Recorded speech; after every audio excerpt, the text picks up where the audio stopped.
Constantine nga ang tanging nagtatag ng Roman Catholic Church. Na si Constantine nga ang tanging nagtatag ng Roman Catholic Church.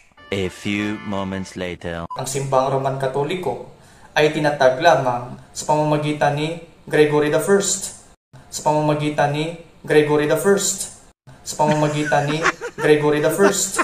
Sa pamamagitan ni Gregory I.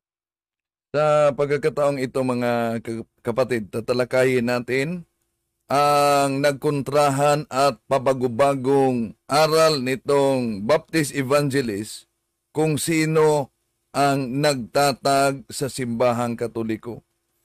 Ayon sa kaniya, ang nagtatag daw sa simbahang Katoliko ay si Constantino, ngunit biglang kumambyo si Gregory I na naman umano.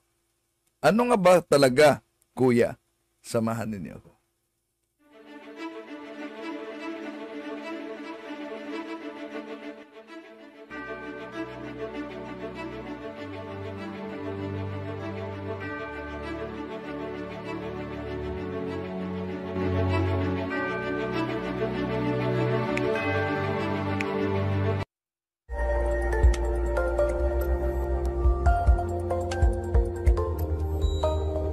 Purihin ng Diyos sa kataas-taasan, kumusta ito yung lingkod, Brad Wendell Talimong, muli makasama ninyo sa pagkakataong ito.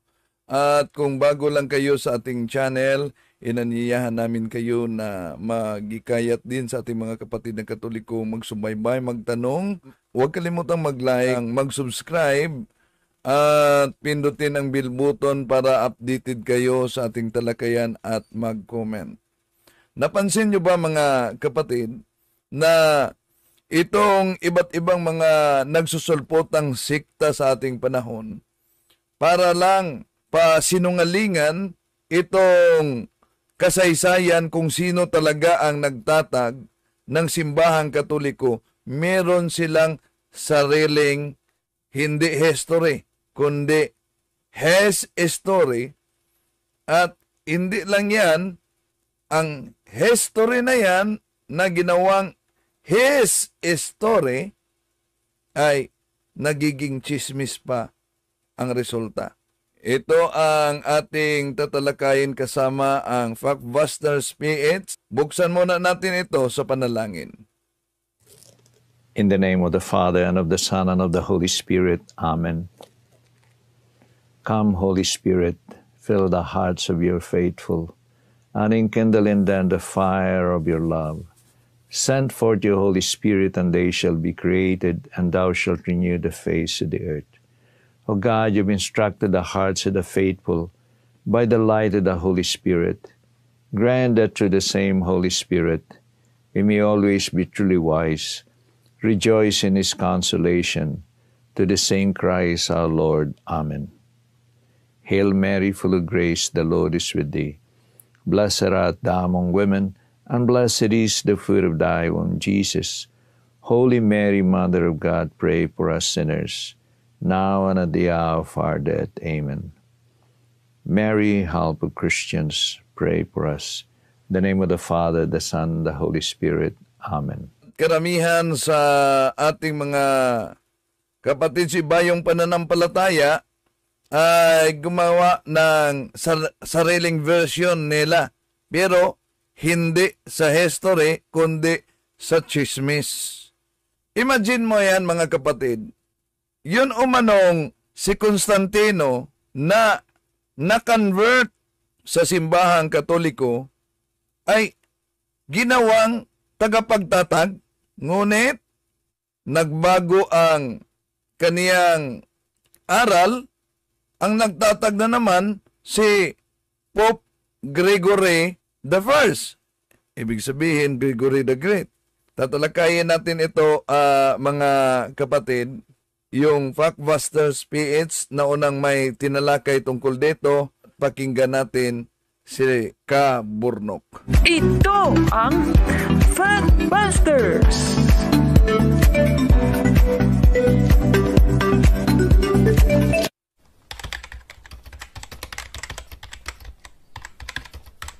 Magandang araw mga kabatid and welcome na naman sa isang episode ng Factbusters PH. Babasahin muna natin ang isang talata sa Biblia, Kawikaan 12:22. Ito po ang ating mababasa.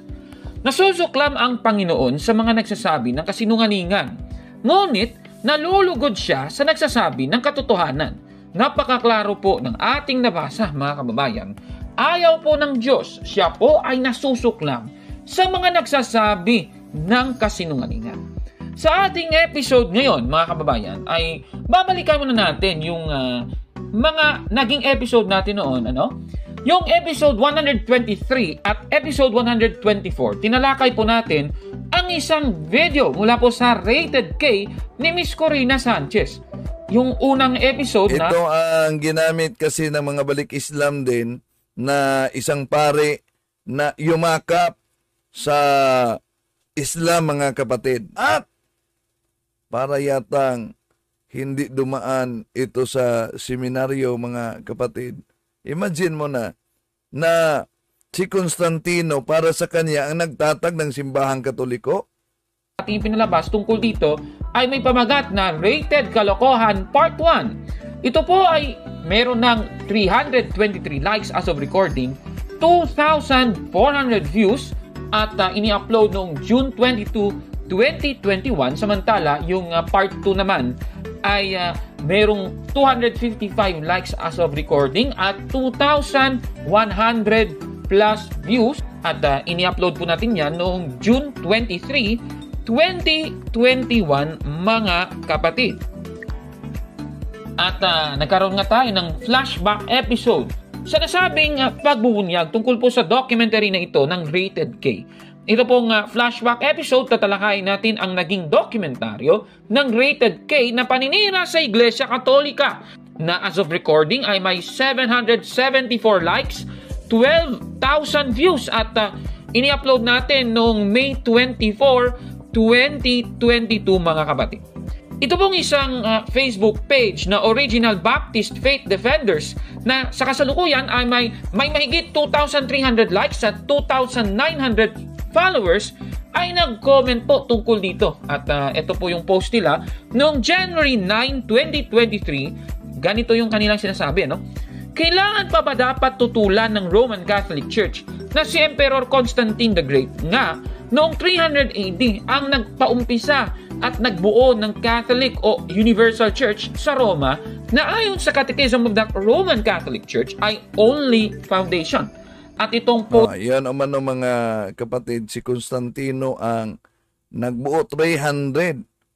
Kailan po ba si Constantino nagdeklara ng Edict of Milan? 312. He stopped the persecution of Christians and made the Catholic Church as the official state religion. At bago pa si Constantino, yung tinatawag na pre-Constantinian period. Ibig sabihin, di pa na-convert. Although tandaan natin sa kasaysayan mga kapatid, nang yumakap si Constantine sa simbahan, hindi pa siya nabinyagan. Bakit hindi siya agad nabinyagan? Dahil natili pa yung pinaniniwalaan ng pagan Rome noon na the emperor was God. Yun ang kanilang paniniwala. Kaya yun ang dahilan kung bakit inuusig ang simbahan noon. So, bago pa man ang panahon ni Emperador Constantino, nag-exist na ang Roman Catholic kung kasaysayan ang ating gamitin. New Encyclopedia Britannica, Volume 10, page 164. Roman Catholicism, a Christian church characterized by its uniform, highly developed doctrinal and organizational structure that traces its history to the apostles of Jesus Christ in the 1st century AD. The history of the Roman Church in the early pre-Constantinian period is essentially that of a small sect composed of recruits attracted from the lower classes of the empire. So, yun ang kasaysayan. Nag-exist na ang simbahan, kaya nga si Constantino, na-convert siya. Although, sa panahon before the conversion of Emperor Constantine, sa panahon ni Emperor Diocletian nga, yung ikasampung emperador, nanatili pa na paganism was the official state religion ayon sa Collier's Encyclopedia Volume 5, page 26. Paganism was the official state religion, Christianity was suspect, and Christians were subjected to persecutions. Tanong, kung ang simbahang Katoliko ay si Constantino ang nagtatag, ano po ba na Kristiyano yung inuosig at pinapatay sa mga paganong emperador noon? Balikan natin ang history. Itong history na Europe Before Modern Times by O'Brien, page 181. The principal reason why the Roman state tried to crush the church was a political one. The Roman government oppressed the people and ruled by force. Such a government cannot permit an organization like the Catholic Church to exist. The Christians would not adore the state as supreme in all things, would not accept the emperor as God. So malinaw, bago pa man si Emperador Constantino yumakap sa simbahang Katoliko, nag-exist na ang simbahang Katoliko, mga kapatid. Paki-research naman sa kasaysayan. Bakit? Tingnan nyo ang kasaysayan. Bago pa si Emperador Constantino, meron ng 26, bago pa siya ipinanganak meron ng 26 na Santo Papa na namuno sa simbahang Katoliko bago pa ipinanganak si Emperor Constantino. Mula ni San Pedro sa taong 33 Anno Domini hanggang sa taong 67 Anno Domini. Bago pa ipanganak si Emperor Constantine, meron ng 26 na papa. At si Saint Felix I sa taong 269, 274 Anno Domini, mga kapatid. Kung si Emperor Constantine ang nagtatag sa simbahang Katoliko, ano kaya ang pinamumunuan ng mga Santo Papang ito? Alang naman, Baptist. Diba? Okay, tuloy natin, mga kapatid, si Caborno. Na ito na may kakibat na video, as of recording ay may mahigit 36 reactions, 57 comments at 398 views, mga kapatid. At yung nasa video ay nagngangalang si James Mark Orenciada, isa pong Baptist apologist. Tanong, ano ba ang mga pahayag ni James Mark Orenciada laban sa ating pag-expose sa Rated K ni Corina Sanchez na ating ginawa? Ito, panoorin natin yung kanyang mga pahayag. Hindi tanggap ng mga Roman Catholic members na sabihin si Constantine the Great ng Emperor ng Roma noong mga taong 380 ang nagtatag ng simbahang Roman Catholic. Ayan. So, sa kanyang pahayag na ito, so umpisa ng kanyang pahayag, ayon po sa kanya, hindi tanggap ng mga depensor Katoliko na si Constantine ang nagtatag ng Roman Catholic Church, mga kapatid. Totoo naman yun, ano? Hindi naman talaga natin tanggap ang sinasabi ng iba na si Constantine ang nagtatag ng Roman Catholic Church dahil ito po isang kasinungalingan. Siyempre, kung kasinungalingan, hindi po dapat tanggapin yun, ano? Hindi naman kasi dapat tanggapin ang isang kasinungalingan. Ulitin lang natin, ano? Baka hindi niya alam, sino ba ang nagtatag ng Iglesia Katolika? Si Constantine ba yun? Ayon nga sa payo ng Biblia, read the history books and see. Napakaklaro po ng ating nabasang ito sa Biblia. Kung susuriin mo yung mga aklat kasaysayan, ayan, nakikita nyo sa screen. Hindi ko nababasahin yan. Klaro-klaro naman sa mga referensyang ito. Kahit sa Google, na ang ating Panginoong Jesucristo ang nagtayo ng Iglesia Katolika at hindi si Constantine, kagaya ng kanyang sinasabi. Ito po ang katotohanan. Ito ang katotohanan. Ano yung katotohanan na hindi si Constantine ang nagtatag ng Iglesia Katolika. At yan dapat nating tanggapin, mga kapatid. So ipagpapatuloy natin yung kanyang mga pahayag. Ito siya. Ito ay dahil nasabi sa isang programa ng Rated K sa pangunguna ni Corina Sanchez na ang simbahang Roman Catholic ay tanging itinatag ni Constantine na isang hindi ganap na Kristiyano at hindi ang Panginoong Hesukristo.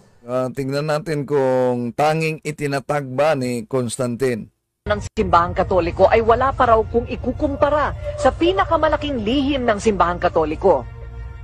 Ang tunay daw na pagkatao ni Hesukristo. Dahil Muslim yung balik Islam, hindi naman yung tinatawag na balik Islam, mga kapatid, ay isang propaganda lang nila. Bakit tinawag na balik Islam? Dahil noon o mano ay Islam bago pa nakarating ang Kristyanismo. Mali. Although may mga Muslim nang nakaabot sa hulo-sulo, mga kapatid, pero hindi lahat Muslim na. Kaya yon ang ginagamit nila, balik Islam. So, ano daw? Ito. Si Kristo ay nagtayo at naging pundasyon ng simbahang katoliko. Pero sa kasaysayan ng mundo, tanging si Constantine, ang Romanong emperador, ang siyang nagbuo at nagpalaganap ng Kristyanismo ng simbahan nito. Samantalang ni hindi naman ganap na Kristiyano si Constantine. Hindi matanggap ng simbahang Roman Katoliko ang pahayag nito ng Rated K. Kaya naman ito ay kanilang mahigpit na tinututulan. Ito ay isang video post na mula sa isang Roman Catholic YouTube channel ng Factbusters PH na may pamagat na Flashback. Tatalakay natin ang naging dokumentaryo ng Rated K na paninira sa Iglesia Katolika. Basahin natin ang nilalaman sa kanilang sinasabi. Kung si Constantine ay ang nagdeklara ng Edict of Milan para maging malaya ng mga Kristiyano, ibig sabihin, hindi talaga siya ang nagpalaganap ng Kristyanismo, kundi siya lang ang naging susi upang lumaganap ang Kristyanismo sa buong Roman Empire. Pansinin ninyo na sinabi nila na siya lang ang naging susi upang lumaganap ang Kristyanismo sa buong Roman Empire. Sa mga katuwid, kung ganun pala, tanggap ng simbahang Roman Catholic na tanging si Constantine lang ang nagpalaganap na maging buo ang Kristyanismo sa Roma. Sa mga katuwid, kaya nagkaroon ng Catholic Church sa Roma ay dahil lang kay Constantine. Kaya sa conclusion, uuwi pa rin na siya ang nagbuo at nagpasimula ng Catholic Church sa buong Roma. Mali. Sa kasaysayan, kung tingnan nyo, hindi si Constantino ang nagpasimula sa iglesia sa Roma dahil may iglesia at ilan na mga Santo Papa na nagbuwis buhay sa pananampalatayang ito mula ni San Pedro. Kung pag-aralan natin ang kasaysayan, ito mga kapatid, Catholic Church, Greek Catholicos Universal, term generally applied to the Divine Society founded by Jesus Christ and endowed by the pouring of the Holy Ghost on the day of Pentecost, hence often called Roman Catholics. Ito pa sa New Webster's Dictionary, page 155, Catholic, the original Christian church before the schism between East and West of the Roman or Western Church, after the schism and before Reformation. Ito pa sa mga standard references, mga kapatid. The Encyclopedia of World Religions, page 392, Roman Catholicism. Roman Catholicism is universal in two senses. It extends around the globe, and more important, it says itself as the proper bearer of the universal Christian tradition. It is called Roman because it considers the Bishop of Rome to be the supreme leader of Christianity. For much of the past, the history of Catholicism is the history of Christianity. Ito pa sa kasaysayan na the New American Days Encyclopedia, page 267. Catholic Church, the community of Christian believers, a society founded by Jesus Christ. It is one holy, Catholic, apostolic. Ang dami pa. Ito pa nagkasaysayan, the history, the New Book of Knowledge Encyclopedia, volume 16, page 287. The history of the Roman Catholic Church began in an upper room in Jerusalem almost 2,000 years ago. The church may be described as the society that Jesus founded. Ito pa. Sa New Almanac and Book of Acts, edition 2009, page 688, Roman Catholics, traditionally founded by Jesus, who named St. Peter the first vicar, developed in early Christian proselytizing, especially after the conversion of Imperial Rome in the 4th century. Yun ay patungkol na sa conversion ng pagyakap ni Emperor Constantino sa simbahang Katoliko. Tuloy natin si Kaburno. Hindi nga ang Panginoong Jesucristo. Okay. Sige. Tignan natin at napansin ninyo siya po ay nag-critic kaagad doon sa ating naging video. Sinabi daw kasi sa Rated K na ang nagtatag ng Roman Catholic Church ay si Constantine. Ulitin nga natin yung video. Sige nga. Ito ay isang video post na mula sa isang Roman Catholic YouTube channel ng Factbusters PH na may pamagat na Flashback. Tatalakay natin ang naging dokumentaryo ng Rated K na paninira sa Iglesia Katolika. Basahin natin ang nilalaman sa kanilang sinasabi. Kung si Constantine ay ang nagdeklara ng Edict of Milan para maging malaya ng mga Kristiyano, ibig sabihin, hindi talaga siya ang nagpalaganap ng Kristyanismo, kundi siya lang ang naging susi upang lumaganap ang Kristyanismo sa buong Roman Empire. Pansinin ninyo na sinabi nila na siya lang ang naging susi upang lumaganap ang Kristyanismo sa buong Roman Empire. Sa mga katuwid, kung doon pala, tanggap ng simbahang Roman Catholic na tanging si Constantine lang ang nagpalaganap na maging buo ang Kristyanismo sa Roma. Sa mga katuwid, kaya nagkaroon ng Catholic Church sa Roma ay dahil lang kay Constantine. Kaya sa conclusion, uuwi pa rin na siya ang nagbuo at nagpasimula ng Catholic Church sa buong Roma. Hindi nga ang Panginoong Jesucristo. Ayan. Sabi niya, sinabi daw sa Rated K na ang nagtatag ng Roman Catholic Church ay si Constantine. Tandaan po natin, balikan nga natin yung video ng Rated K na kanyang ipinakita. Pakibalik nga. Daw si Kristo ay nagtayo at naging pundasyon ng simbahang Katoliko. Pero sa kasaysayan ng mundo, tanging si Constantine, ang Romanong emperador, ang siyang nagbuo at nagpalaganap ng Kristyanismo ng simbahan nito. Pero sa kasaysayan ng mundo, tanging si Constantine, ang Romanong emperador, ang siyang nagbuo at nagpalaganap ng Kristyanismo ng simbahan nito. Pero sa kasaysayan ng mundo, tanging si Constantine, ang Romanong emperador, ang siyang nagbuo at nagpalaganap ng Kristyanismo ng simbahan nito. Ayan, napakaliwanag po. Yung sinasabi, tanging si Constantine ang Romanong emperador na siyang nagbuo at nagpalaganap ng Kristyanismo. Di ba? Di naman yung simbahang ito, yung kanyang ginawa, nilagyan ng parenthesis, Roman Catholic Church. Grabe naman ito, napaka-conclusive naman. Hindi naman yan direktang sinabi na si Constantine yung nagtatag ng Iglesia Katolika. Ayon po sa kanya, inamin daw ni Kabornok na si Constantine ang nagtatag ng Iglesia Katolika dahil siya ang naging susi ng paglaganap nito. Ayon sa kanya, yung kanyang pag-isip, yun kasi, Ayan, nakikita niyo sa screen, yung kanyang patunay, yung isang portion ng ating video, mga kapatid, doon sa flashback episode na ating ginawa, sabi dito, kung si Constantine ay ang nagdeklara ng Edict of Milan para maging malaya ang mga Kristiyano, ibig sabihin, hindi talaga siya ang nagpalaganap ng Kristyanismo, kundi siya lang ang naging susi upang lumaganap ang Kristyanismo sa buong Roman Empire.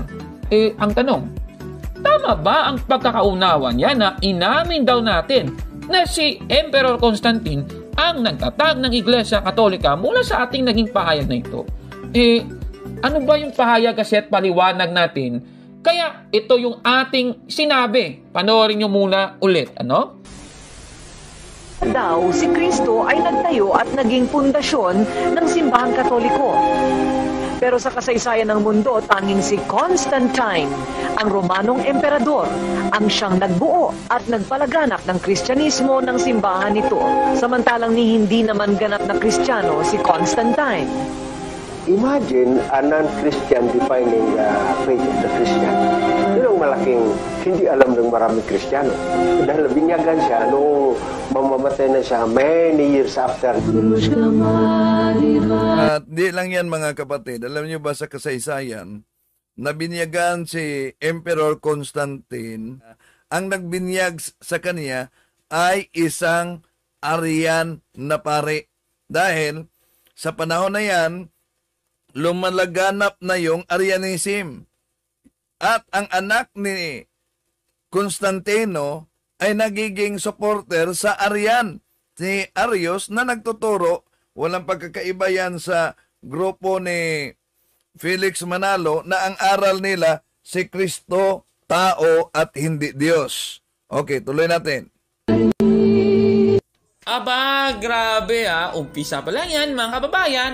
Hetong sinabi ni Corina Sanchez sa kanyang programa. Ito sabi niya, si Emperor Constantine, sabi niya Constantine, hindi po Constantine. Constantine o si Emperor Constantine daw ang nagbuo at nagpalaganap ng Kristyanismo, samantalang hindi naman ganap na Kristiyano si Constantine. At sumabat pa itong kanyang in-interview ni Corina Sanchez. Sabi niya, si Emperor Constantine ay nabinyagan bilang Kristiyano bago siya mamatay. Aba, tanong, totoo ba itong sinasabing ito ng The Truth Prevail daw, na pinapakalat ng ibang sektang pangreliyon na propaganda laban sa Iglesia Katolika? Sige, tignan natin. Susuriin natin mga igi, Si Emperor Constantine ba ay nabinyagan bilang Kristiyano bago siya mamatay? Yan muna yung sasagutin natin. Babasahin natin ng isang aklat. Ito pong A Concise History of the World na isinulat ni J.M. Roberts, na isinulat noong 1993. Babasahin natin sa pahina 164. Ito po siya. Finally, though he never formally disavowed the old religions and cults, he declared himself a Christian. O yung na tinutukoy si Constantine po. Like many other early Christians, Constantine was not baptized until he was on his deathbed. Yan, klaro po mga kababayan. Ibig sabihin, totoo. Itong si Emperor Constantine ay nabinyagan bilang Kristiyano bago siya mamatay. Tama po yun. Tama yun. Ngayon, sa paningin ba ng Iglesia Katolika, si Constantine ba ay isang Kristiyanong Katoliko bago ba siya nabinyagan? Tandaan natin, ang pagkabinyag po kay Constantine, mga kapatid, ay nangyari bago siya mamatay o in his deathbed. So, ibig sabihin ba, before siya bininyagan, hindi ba siya Kristiyanong Katoliko? Technically. Babasahin natin, mga kapatid, ang nakasulat sa Catechism of the Catholic Church, 2nd edition. Tatanungin natin ng simbahan kung siya ba ay isang Katolikong Kristiyano before siya bininyagan. Napapayag ng simbahan. Ganito ang ating mababasa sa Imprimipotes ni Joseph Cardinal Ratzinger, o mas kilala bilang si Pope Benedict XVI, na Catechism of the Catholic Church, 2nd edition, page 322, paragraph 1267. Ganito ang nakasulat. Baptism makes us members of the body of Christ. Therefore, we are members one of another. Baptism incorporates us into the church. For the baptismal fonts is born the one people of God of the new covenant, which transcends all the natural or human limits of nations, cultures, races, and sexes. For by one Spirit, we were all baptized in one body. Ibig sabihin, technically speaking, ayon po sa Catechism of the Catholic Church, paragraph 1267, para makapasok sa iglesyang itinayo ng ating Panginoong Jesucristo, you need to be baptized. Klaro po. Kaya, si Constantine po ay hindi pa ganap na Kristiyanong Katoliko bago pa siya na binyagan. Ibig sabihin, yung sinabing ito ni Ma'am Corina Sanchez na At ang nagbinyag sa kanya, hindi ang simbahang Katoliko. Ang nagbinyag sa kanya ay isang Aryan na pari. So, meaning, siya ay hindi binyag Katoliko, kundi nabinyagan siya sa Arianismo, yung naniniwala na si Kristo ay tao, hindi Diyos. Tuloy natin. itong pahayag niya na, samantalang hindi naman ganap na Kristiyano si Constantine, tama po yun, ano? May tama po yun. Ngayon, may tama po itong sinabi ni Miss Corina Sanchez. Okay, so, punta naman tayo sa unang parte na kanyang sinabi, si Emperor Constantine daw ang nagbuo at nagpalaganap ng Kristyanismo. Totoo ba ang pahayag na ito? Ang tanong, si Emperor Constantine ba ang nagbuo at nagpalaganap ng Kristyanismo? Tingnan natin, suriin natin mga kapatid. Babasahin naman natin isang aklat po, Contents Pictured Encyclopedia. Ganito pong ating mababasa sa 1992 edition sa Volume 2. Sa pahina 870, ganito po ang nakasulat. Constantine's mother Helena had long been a Christian, so the emperor may have been favorably inclined towards Christianity before this victory. Sandali ha. Okay, sabi dito, ulitin ko lang. Constantine's mother Helena had long been a Christian, so the emperor may have been favorably inclined. At alam nyo ba sa kasaysayan mga kapatid, hindi lang si Santa Elena na ina ni Constantino ang Kristiyano. Mula sa kaniyang mga senadors sa Roman Empire, palihim na at sa mga sundalo na yumakap sa simbahang Katoliko. Kaya nga kung tingnan ninyo yung nakasulat sa ikalawang Timoteo 4:21, binanggit diyan si Linus, yun ang ikalawang papa na humalili kay si San Pedro. At may pangalan diyang Prudence. Yun si Prudence sa kasaysayan, kaya nga di sapat Biblia lang. Tingnan niyo ang kasaysayan. Si Prudence ay isang Roman senator na na-convert nila ni San Pedro San Pablo, at sila si San Pedro San Pablo doon nagtatago sa bahay mismo ni Prudence. At sila si Prexis, yung mga anak, Prexis at Pudenciana. Minarter nang nahuli sila mga kapatid. So, yung bahay ni Prudence na isang Roman senator, yun ang pinatayuan ngayon ng Basilica of Pudenciana. At nandun pa sa kasalukuyan sa Basilica ang bahay ni Prudence. At itong relikyang ito, first relic ito mga kapatid, buto mismo. Binigay ni Father Ricky Hente. Ito'y buto ni Saint Pudenciana. Galing sa Basilica ni Saint Pudenciana, kung saan nandoon ang kanilang bahay, itinayo ang naturang basilika. So tuloy natin. Towards Christianity before this victory. Ibig sabihin, mga kababayan, si Helena po ay ganap na Kristiyano. So tanong, kung ang nanay ni Constantine ay si Helena na isang Kristiyano na, ibig sabihin si Constantine ay hindi ang nagbuo ng Kristyanismo. Mali po yun.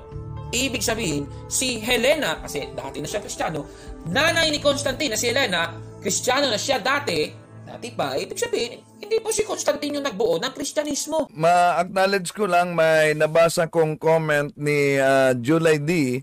Sa kaalaman ko po, wala pang Katoliko diyan sa Rome noong panahon ni Emperor Nero, kundi mga Christian po ang religion diyan. Kaso lang, Baphomet po ang rebulto niyan. Mali. Kaya huwag kayong makabatay sa chismis.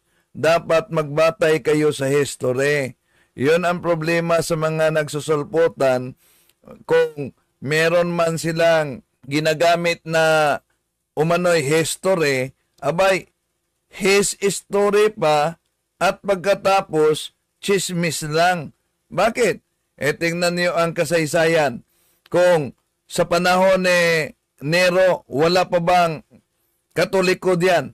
Standard reference, ibig sabihin, pre-Constantinian period, wala pa si Constantino nito. Anong mabasa diyan? Ito mabasa natin. New Encyclopedia Britannica, Volume 10, page 146.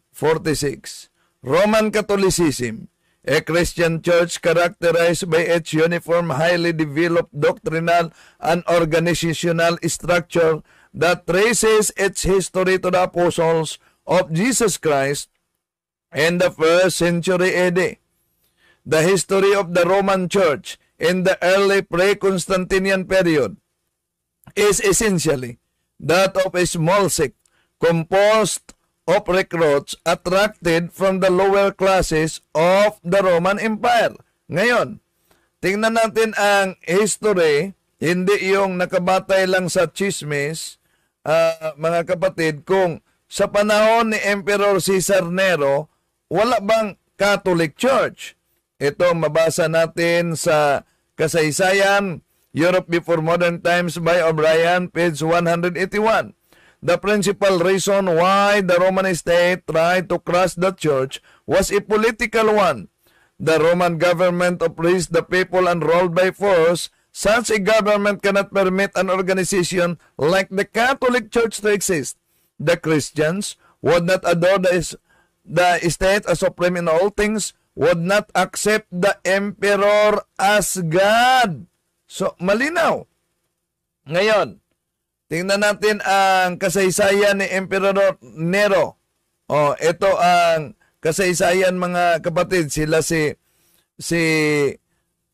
Andro, San Pablo, San Pedro, pinatay. Si Domitian, 95 Anno Domini persecuted Christians. Daming mga Kristiyano dito ang napatay din. So, kung tingnan natin ang kasaysayan, sa mga taong ito, meron tayong mga kasamang Katoliko at mga papa na pinatay before the conversion of Emperor Constantine. Pero, kung ang mga born again o iba pa mga nagsusulpotang sikta sabihin nila na sila daw o mano mga kapatid, mga Kristiyano daw at kasama nila to, yon, o sige nga, magbigay kayo ng isang kasama ninyo sa taong 300, taong 400, taong 500 Anno Domini, taong 600 Anno Domini. Magbigay kayo. Sinong kasama ninyo sa mga taong yan? May ituro ba kayo na kasama na Kristiyano? Kung balikan natin ang Bible, mga kapatid, lalo na ang paraphrase on the New Testament, abay, napakalinaw na ang Christian na tinatawag sa paraphrase on the New Testament, walang iba kundi ang Catholic Church. Bakit? Dahil ang grupo ng mga protestante, tatag lang ng tao, resulta sa maling interpretasyon ng Biblia. Okay, tuloy natin sa Kaborno. Mali po yun. Ipagpapatuloy natin ang pagbasa, no? Ito po. Next year, 1313, his famous Edict of Milan gave the Christians the right to practice their religion openly, thus placing them on an equality with the pagans. O, klarong-klaro, ibig sabihin, dati na may pagan at may Kristiyano. So, para may equality, kasi dati po, yung mga Kristiyano ay pinipersecute ng mga paganong Romano. Ano? Pinapakain sa liyod, etc. So, nung dumating si Constantine, ay napa-unite at naging equal po ang pagtingin sa mga Kristiyano at sa mga pagano, base po sa Edict of Milan. Ayan. So, yan pong nakasulat. Ipagpapatuloy natin ang pagbasa. He built Christian churches, and he placed the great imperial post at the service of the bishops to such an extent that the people complained that so many bishops traveling free of charge demoralized the service. Ibig sabihin, itong si Constantine ay nagtayo ng mga Christian churches. O halimbawa, ito pong St. John Lateran Basilica. Yan po yung example. At ito pong Church of the Holy Sepulchre na nasa Roma. So, yan po yung mga halimbawa ng itinayo ni Constantine. At sa dulo, meron pong nakasulat na ganito. And before his death, he himself professed the Christian faith and received baptism. So, yan po yung diniscuss natin kanina sa deathbed po. Before siya namatay, si Constantine ay tinanggap po niya na siya ay Kristiyano. Mga kababayan. Ewan ko kung napapansin niyo, kung si Constantine ay ang nadeklara Okay, bago natin ituloy mga kapatid, yung sinabing wala pang Katoliko, kundi Kristiyano pa, ang panahon nila ni Cesar Nero. Punta tayo sa kasaysayan sa pag-uusig nila ni Marcos Aurelius, nila ni Trajan. Taong 106. Alam nyo ba, 107, isa sa mga pinatay, si San Ignacio, Bishop. Yan, San Ignatius of Antioch. Disipulo yan ni San Juan. Katoliko yan, hindi yan protestante. At kung tingnan natin ang kasaysayan, ito, Europe Before Modern Times by O'Brien, sa panahon nila ni Trajan, 106-117. Sino ang napatay dito na sa kanyang panahon? Maraming mga Kristiyano at napatay sila si Clement of Rome, Evaristos, Alexander, all popes. Mga papa yan. O, punta tayo kay Marcos Aurelius. O, ito ang panahon na sila si Pudentiana ay pinatay at si Praxis, mga kapatid. Ito, Marcos Aurelius, sino ang pinatay? Ito, persecuted the Christians. Saints Polycarp of Smyrna, Justin the Martyr, and Cecilia were put to death. O, punta tayo kay Septimo Severus, 201, 211. Sino napatay? Saint Irenaeus, Bishop of Lyons.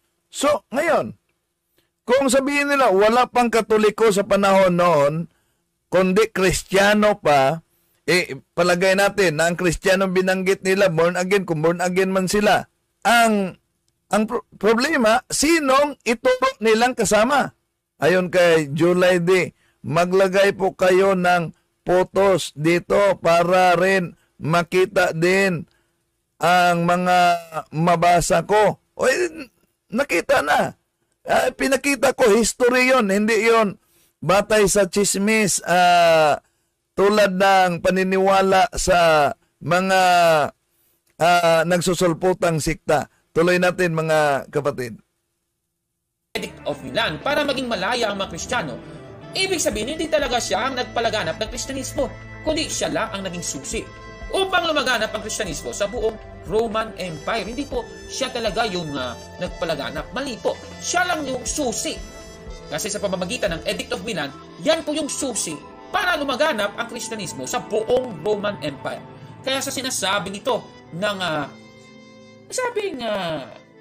rated kay episode, na si Emperor Constantine daw ang nagbuo. Mali na po yun. Hindi po nagbuo si Constantine.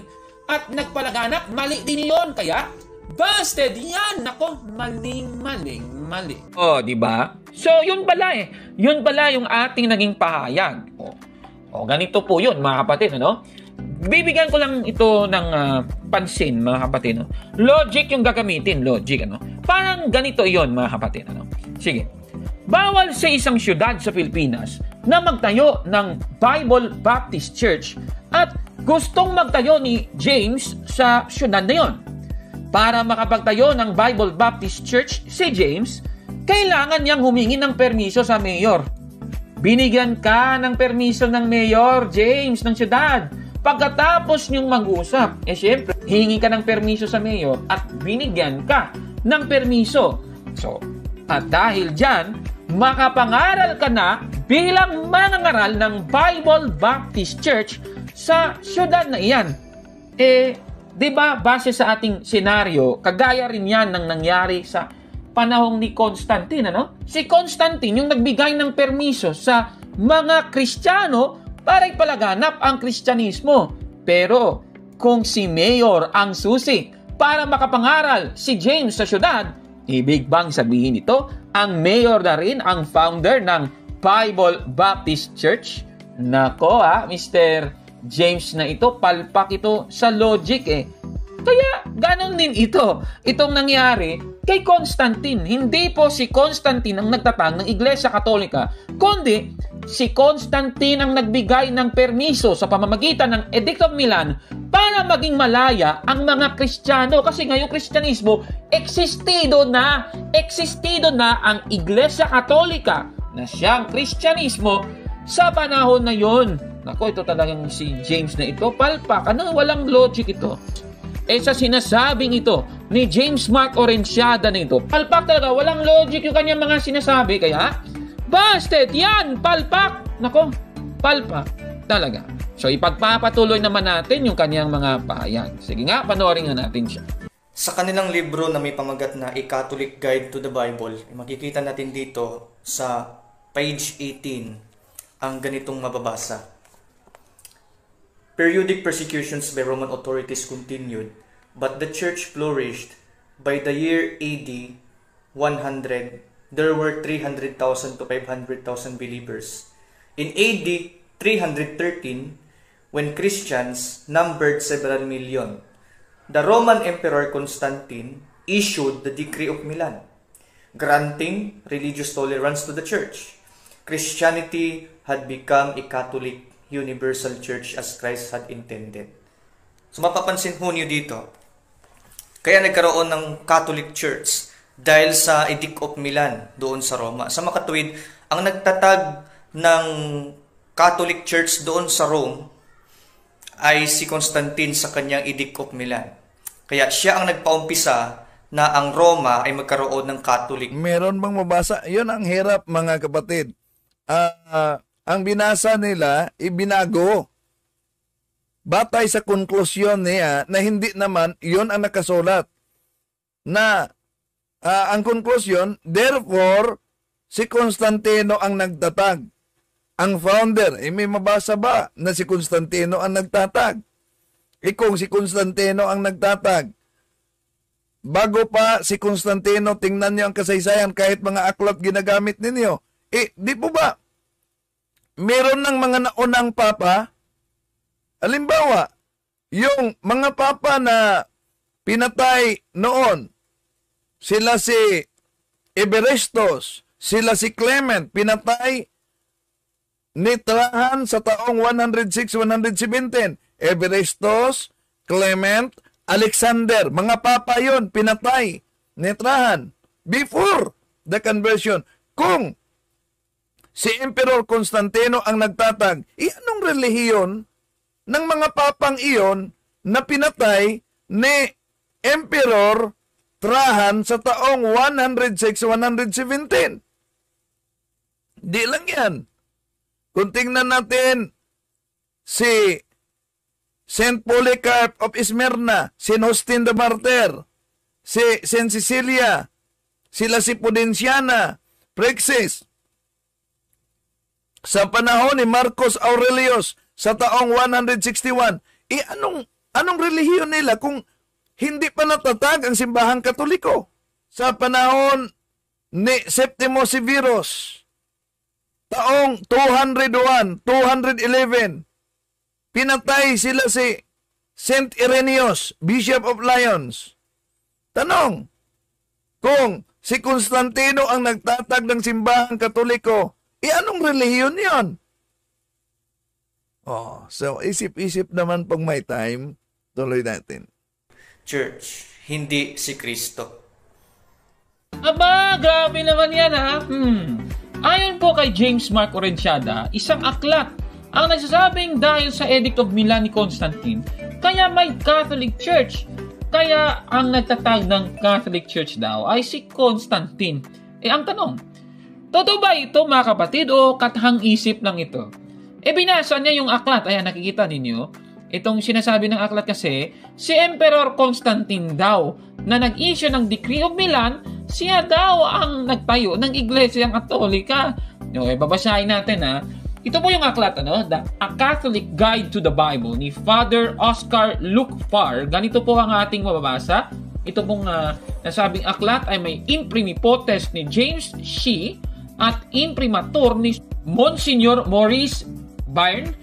1992 edition ang ating babasahin. Sa page 21, yung ating kopya, ganito po ang mababasa. In 313, when Christians numbered several million, the Roman Emperor Constantine issued the Decree of Milan granting religious tolerance to the church. Christianity had become a Catholic universal church. Yan po ang kanyang binasa. At dito sa kanyang binasa, kasi merong quote-unquote Catholic dito, no? So, Christianity had become a Catholic or universal church. Ang tanong, dito po sa sentence na ito, pangalan ba ng iglesia ang sinasabing Catholic na isang bagong relihiyon daw ayon kay James, yung tinutukoy dito, o ito yung karakteristik ng iglesia na itinayo ng ating Panginoong Kristo, na sa mga huling panahon, itong church na itinayo ng ating Panginoong Kristo ay aabutin yung buong mundo? Babasahin natin.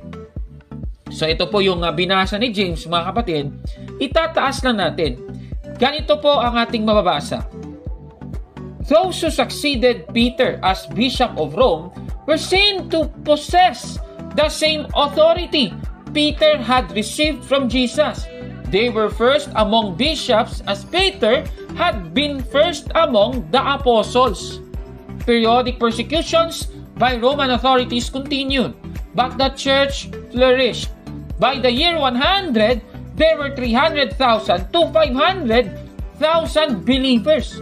Klarong-klaro po yan. Ibig sabihin, existido na pala talaga ang iglesia na itinayo ng ating Panginoong Kristo na siyang Iglesia Katolika bago pa man nabuhay si Constantine base po sa aklat. Ibig sabihin, ang tinutukoy pala ng Christianity had become a Catholic church as Christ had intended ay ang paglaganap ng iglesia na itinayo ng ating Panginoong Kristo sa buong mundo na tinatawag na Catholic. Kaya sa sinasabing ito ni James na ito, palpa kaya? Busted! Yan! Mali! Nako, mali po yan. Sige, ipagpatuloy natin yung kanyang paninira. Baka sasabihin ng mga Roman Catholic members na hindi naman yun pundasyon yung ginawa ni Constantine, pagpapalaganap lang yung ginawa niya. Basahin natin ang kanilang aklat mismo. Sa kanilang libro na may pamagat na The Catechism of the Roman Catholic Church, ay mababasa po natin ang ganitong nakalagay sa Catechism number 834 sa page 240. Ito ang nakalagay. Particular churches are fully Catholic through their communion with one of them, the Church of Rome, which presides in charity. For with this church, by reason of its preeminence, the whole church that is the faithful everywhere must necessarily be in accord. Indeed, from the incarnate words descent to us, all Christian churches everywhere have held and hold the great church that is here at Rome to be their only basis and foundation, since, according to the Savior's promise, the gates of hell have never prevailed against her. Kaya malinaw na sila na mismo ang umaamin na tanging si Constantine lang ang nagpalaganap ng maging buo ang Kristiyanidad. Batay sa binasa niya, mga kapatid, na Catechism of the Catholic Church, tama ang nakasulat. Ngunit, yung sinabi niyang inaamin nila na si Constantine, meron bang nabasa doon na si Constantine ang nagtatag? O mahilig silang mag-research, mahilig pa rin mag-magic.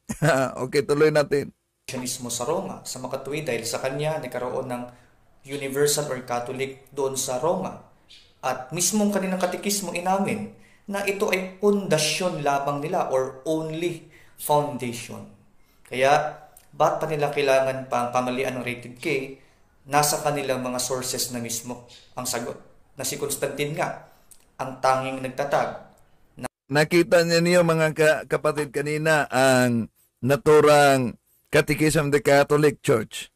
At sinabi nitong isang Baptist pala na sa Catechism of the Catholic Church, inaamin na si Constantino ang nagtatag. Ang basa-basa na turang Catechism. Okay, tuloy natin. Ng Roman Catholic Church. Aba, grabe naman yan ha. Ayon po sa kanya, ayon po sa Catechism of the Catholic Church, ang foundation daw ng Iglesia Katolika ay ang nasa Roma. At dahil dito, si Constantine ang nagtatag ng Iglesia Katolika. Ang tanong, totoo ba ito mga kapatid? Yung binatayan niya, itong paragraph 834 at specifically sa phrase na the great church that is here at Rome to be their only basis and foundation. Ang tanong, tama ba ang unawa niya dito? Silipin natin, balikan natin yung paragraph na kanyang binatayan. Sabi dito, particular churches are fully Catholic through their communion with one of them, the Church of Rome. Ibig sabihin, may binabanggit na particular churches. Yung particular churches, Catholic po sila kung sila ay communion with one of them, yun yung Church of Rome. Baka magtataka kayo, ano bang ibig sabihin ng isang particular church? Babasahin natin sa paragraph 833, ganito po ang ating mababasa. The phrase particular church, which is first of all the diocese or eparchy, refers to a community of the Christian faithful in communion of faith and sacraments with their bishop ordained in apostolic succession. These particular churches are constituted after the model of the universal church. It is in this and formed out of them that the one and unique Catholic Church exists. Klarong-klaro dito mga kababayan. Ang particular churches pala na binabanggit sa paragraph 834 ay mga lokal na simbahan ng Iglesia Katolika. Katunayan, sa Pilipinas, meron po tayong 16 na mga archdioceses, may 62 dioceses, at may 7 apostolic vicariates. At mayroon tayong isang military ordinariate. At yan, nakikita nyo sa screen, yan po sila, no? Diocese of Bacolod, meron tayong sa Boac, Diocese of Butuan, meron din sa Iligan, at napakadami pa mga kababayan. Yan po yung tinatawag na particular churches. Ang problema kay James na ito, hindi naman siya Katoliko, panay siya interpret sa nakasulat sa isang aklat Katoliko.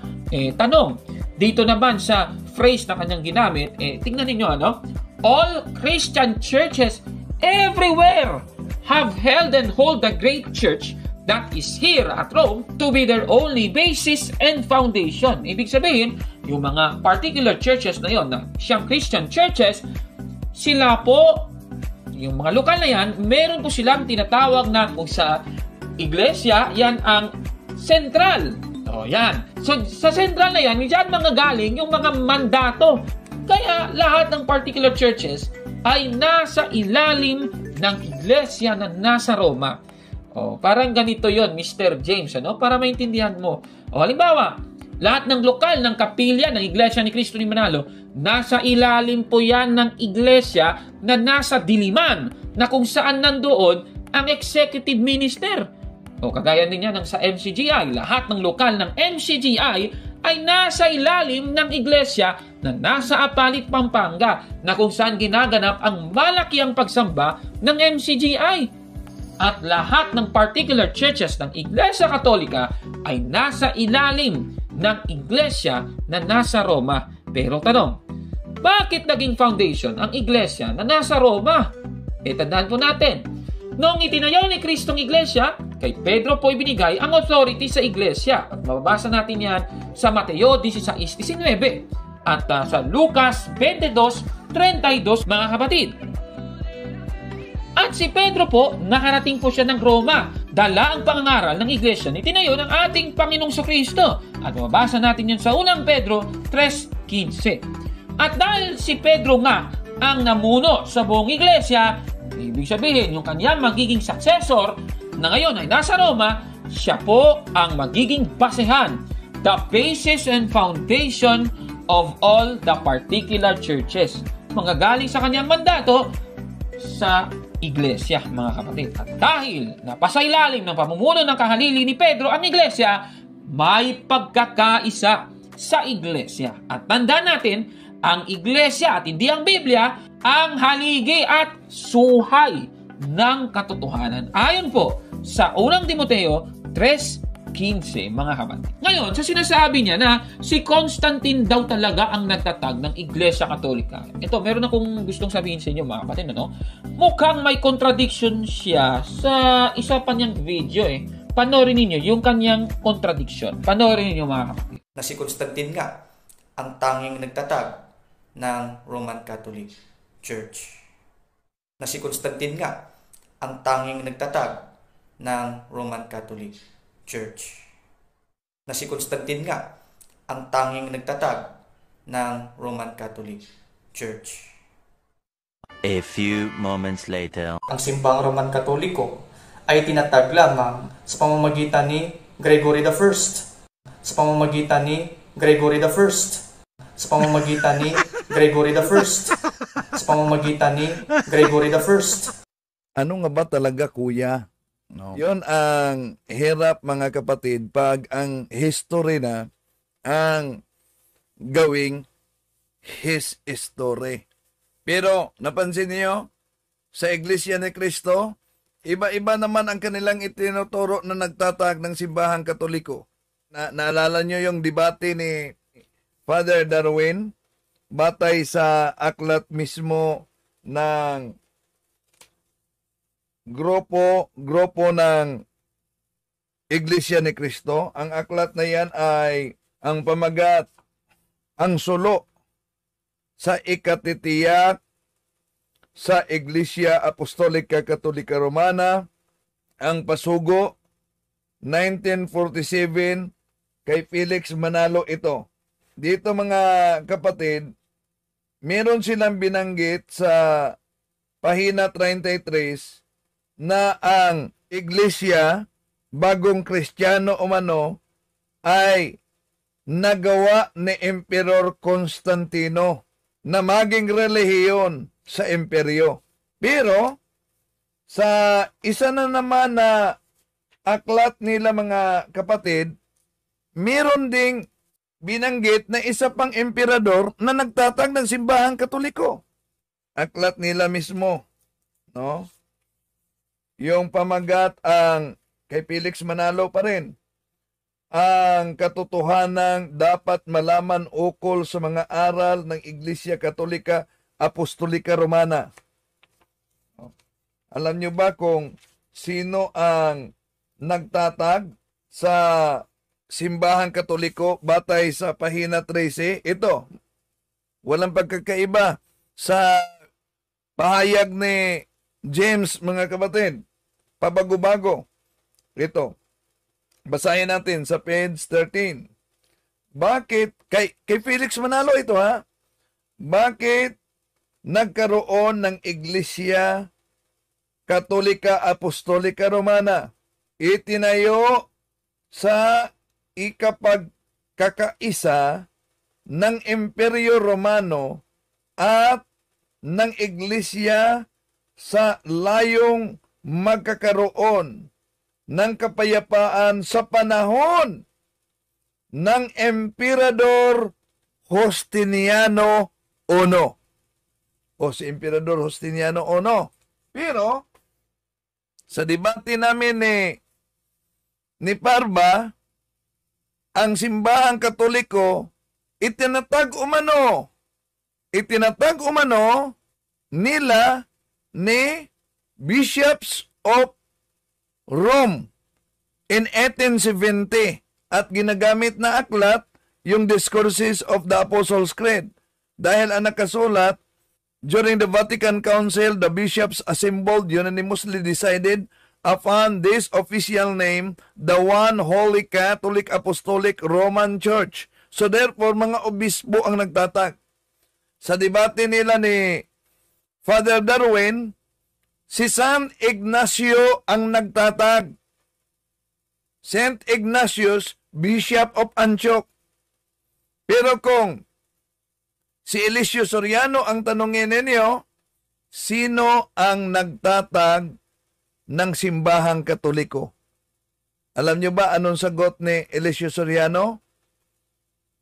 Sabi niya, hindi ko alam kung sino ang nagtatag dahil nang itinatag ang simbahang Katoliko, hindi pa ako tao. Kaya mga kapatid, yon mga nagsusulputang sikta sa panahon natin ngayon, kung tingnan natin ang Bible, napakalinaw sa original Greek Bible, malinaw po ang nakasulat sa Acts chapter 9 verse 31. Himienon Ecclesia Catholis, tis Judaias ki Galileas ki Samarias, erenen ekinyen oy kumudomini. So, nandiyan na ang Ecclesia Catholis. At kung tingnan natin ang isang Protestant na translation Bible, yung Paraphrase on the New Testament, Romans chapter 11 verse 12, if the Gentiles have been so great gainers by occasion of the sin and fall of the Jews, how much more when they shall become Christians will they add to the glory and greatness of the Catholic Christian Church. So, yon, napakalinaw ang kasaysayan mga kapatid at sa Biblia. To make His message known is our responsibility. So here we are to pledge our lives to the Lord